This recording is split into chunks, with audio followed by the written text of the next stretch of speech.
দেখো বন্ধুরা, good morning বলবো না আজকে, শুধু দেখো কাজগুলো। বন্ধুরা কি অবস্থা হয়েছে দেখেছো, এখন কালো কালো হয়ে গেছে সমস্ত। তো ব্লিচিং দিয়েছি, দেখো ব্লিচিং দিয়ে এবার কিন্তু ঘষবো সমস্ত। এটা কিন্তু একটু শুকনো অবস্থায় করা যায় না, এটা কিন্তু এরকম ভিজা অবস্থাতেই আমাকে করতে হবে সব, নাহলে কিন্তু এগুলো কি বলো তো উঠবে না চট করে।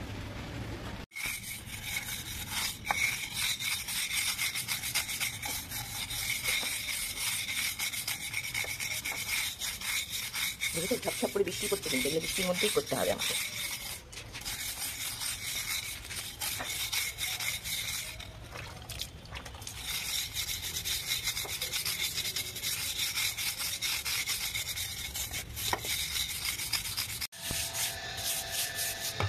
দেখো বন্ধুরা কি অবস্থা দেখেছো, এই যে আমি করলাম না, আবার দুদিন পর কিন্তু হয়ে যাবে। এই বর্ষাকালে এই একটা জিনিস খারাপ, যতই তুমি পরিষ্কার করো না কেন এ কিন্তু সে নোংরা হবে। চলো পরে নি, তারপরে আবার দেখা দেখতে বৃষ্টি করছে, আমার ফোনের স্ক্রিনে একদম বৃষ্টি ভরে গেছে একদম। দেখো বন্ধুরা ঘষলাম তো, দেখো এটা কিরকম ভাবে দেখেছো, দেখো কিরকম ভাবে নোংরাগুলো উঠছে দেখেছো,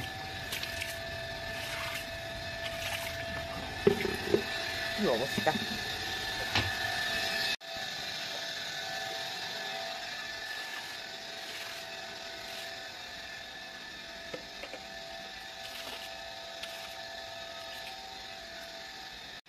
দেখো বন্ধুরা কি অবস্থা, গেটের সামনেটা দেখেছো। এবার আমি ব্লিচিং দিচ্ছি, দেখো আমি ছড়িয়ে রেখে দিলাম, এবার আমি ঘষে নেবো, তারপরে ধুয়ে দেবো। দেখো বন্ধুরা নোংরার জল দেখো শুধু,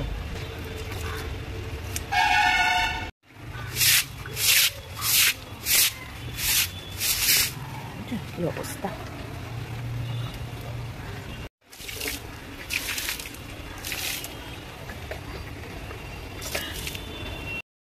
এই জায়গাটা সব দিয়ে দিয়েছি, দারুণ লাগছে কিন্তু এখন দেখতে, অসাধারণ লাগছে। দেখো নিচের কাজকর্ম সেরে কিন্তু ওপরে চলে আসলাম। ওপরে একটু কিছু জামা কাপড় ছিল, ওগুলো একটু কেচে দিলাম। আমি কিন্তু পুরো ভিজে গিয়েছিলাম, তো ওই জন্য সব চেঞ্জ করে আবার কিন্তু আমি এখন এই কাঁচা ধোয়াগুলো করে নিচ্ছি।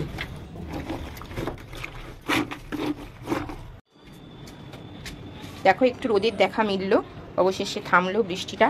তবু সেরকম বাইরে অত রোদ নেই, তো এখানেই সমস্ত কিছু কিন্তু মিলে দিলাম, জামা কাপড়গুলো সব এখানেই মিলে দিলাম, এখানেও কিছু মিলে দিলাম, সব জানলার মধ্যে মিলছি, কেন বলা যায় না কখন কি বৃষ্টি নামে। পরে কিন্তু খুব ভালো লাগে বুঝলে, দেখতে দেখতে কিন্তু দারুণ লাগে, বাইরেটা সবুজ সবুজ একদম সবুজ। দেখো বন্ধুরা এই যে লাল শাকগুলো কেটেছিলাম, দেখো কি সুন্দর হয়েছে, পাতা বেরিয়ে গেছে, এটা ছোট্ট ছোট্ট পাতা বেরিয়েছে। দেখো উপরে এসেছিলাম, তো বৃষ্টি কমার পরে একটুখানি ভাবলাম যে ঝাড় দিয়ে একটু বালি বালি রয়েছে, তো একবার এই জন্য ঝাড় দিয়ে একটু পরিষ্কার করে নিলাম। দেখো আকাশটা কিন্তু এখনো কালো করে আছে, মনে হচ্ছে না যে বৃষ্টি আবারও আসতে পারে। দেখো কি অবস্থা আকাশটা, পুরো ছাদটাকে ঝাড় দিয়ে দিলাম, বৃষ্টির পরে একটু রোদ দিয়েছে, তো সমস্ত একটু ছাদটা পরিষ্কার করে দিলাম। কেমন লাগছে একটু বলো।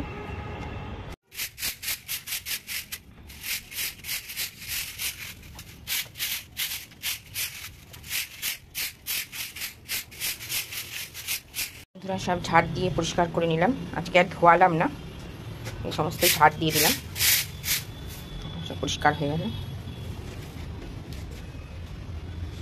সব দেখো বন্ধুরা সব কিন্তু ঝাড় ফাড় দিয়ে দিলাম, আজকে আর ধোয়ালাম না, আজকে সব ঝাড় দিয়ে দিলাম, দিয়ে কিন্তু সমস্ত কিন্তু পরিষ্কার করে নিলাম, এসব কাজ হয়ে গেছে আমার। চলো সাথে থাকো, দেখতে থাকো। আজকে আমার এখন পিউরিফায়ার এখন ক্লিনিং করতে আসবে, মানে ফিল্টার চেঞ্জ করতে আসবে, আমরা এই মাসে করে নিয়েছি বছরে।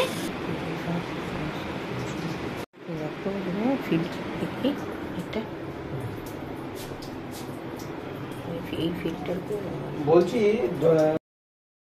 কি বলতো বন্ধুরা, তুমি খাও না খাও, তোমাকে কিছু কাজ আছে যেগুলো তোমাকে করতেই হবে, যেমন এইগুলো, এই কিছু কাজ আছে বন্ধ দেওয়া যায় না। এই দেখো এটা এখন ভরছি, ভরার পরে কিন্তু এবার আমি ফেলে দেবো। দেখো এই পুরো জল, কত জল আমার এই পিউরিফায়ার না, এই একটাই কষ্ট, এই যে এত জল ফেলতে হয় না, কি বলবো আর, খুব কষ্ট হয় আমার। দেখো বন্ধুরা, আজকে কিন্তু একটু মানে বাইরের খাবার খেতে খুব ইচ্ছে করছিল। তো আমাদের বাজারে না একটা দোকান আছে, সেখানে কচুরি দারুণ করে। তো ওখান থেকে একটু কচুরি নিয়ে আসলাম, আর তার সাথে জিলিপি খুব ভালো লাগে, কিন্তু জিলিপি তো পাওয়া গেল না, তাই কারণে একটু বোঁদে নিয়ে আসলাম, ওই দুধের স্বাদ আর কি ঘোলে মেটানো। তো আমরা সবাই মিলে কিন্তু সেই কচুরিগুলো গরম করে খেয়ে নিচ্ছি। চলো, খাওয়া দাওয়ার পরে আবার তোমাদের সাথে দেখা হবে, কথা হবে। দেখো, আমাদের সাথে তোমাদেরকে খেতে দিলে আমার খুব ভালো লাগতো, কিন্তু কি করা যাবে বলো। তো এই মানে ডিজিটালভাবেই তোমরা খাও আমাদের থেকে, এই আর কি। না না, তোমাদের সাথে একটু মজাক করলাম, মনে কিছু করো না। কচুরিগুলো যতটাই ভালো ছিল, আর ছোলার ডালটাও ছিল অসাধারণ, কিন্তু বোঁদেটা ছিল ততটাই খারাপ। একটা না কেমন তেলের একটা গন্ধ হচ্ছে, মানে অনেক দিন মানে বাসি তেল আর কি পড়ে আছে, সেই তেলে মনে হয় এই ইয়েটা ভাজা হয়েছে, এই তোমার বোঁদেটা। ওই জন্য একদম ভালো লাগলো না। এই সব খাওয়ার পরে কিন্তু একটু চা খেতেই হয়, চা না খেলে হয় না, ওই জন্য চা করে নিচ্ছি এখন। দেখলি কচুরি খেলাম, এবার কিন্তু ঘন দুধের চা।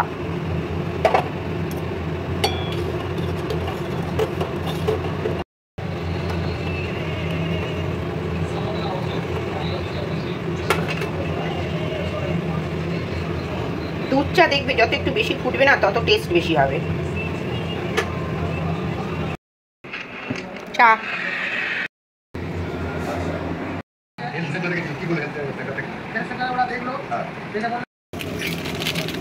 দেখো বন্ধুরা, বেশ কিছুক্ষণ বাদে কিন্তু আবার চলে এলাম রান্নাঘরে। এবার কিন্তু রান্নার তোড়জোড় করতে হবে, কেন খেতে তো হবে। দেখো না, আমাদের এখানে আমাদেরই একজন আত্মীয় মারা গেছে, তো আমাদের কিন্তু এখন ওষুধ চলছে, তো আমাদের কোনো মাছ মাংস কিছুই খেতে পারবো না। তো এখন পুরো 15 দিন টানা কিন্তু সব নিরামিষ খাবার দাবার খেতে হবে। তো সেই জন্য কি করব প্রতিদিন একঘেয়ে ভালোও লাগে না খেতে। তো একটু পাঁপড়ের তরকারি বানাবো বলে হিং নিয়ে আসলাম। এবার হিং দিয়ে কিন্তু পাঁপড়ের তরকারিটা কীভাবে বানায় সেটা একটু তোমাদের সাথে শেয়ার করলাম। তোমরা করে খেতে পারো, তবে যে পাঁপড়গুলো ভেবেছিলাম যে দিয়ে করবো, সেই পাঁপড়গুলো মানে পাওয়া যায়নি হয়তো। তো এই ছোট ছোট পাতলা পাতলা পাঁপড়গুলো দিয়ে করলাম, কিন্তু খারাপ লাগলো না, খুবই সুন্দর হয়েছে খেতে। তো দেখো, সেটা করে তোমাদের সাথে শেয়ার করলাম।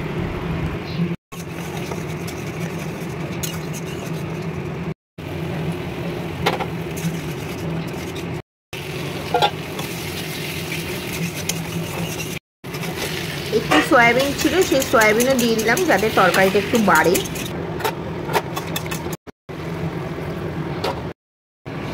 কি বলো তো, লাস্টে কিন্তু একদম পাঁপড়টা দিতে হবে, না হলে কিন্তু পাঁপড়টা একদম টেস্ট থাকবে না।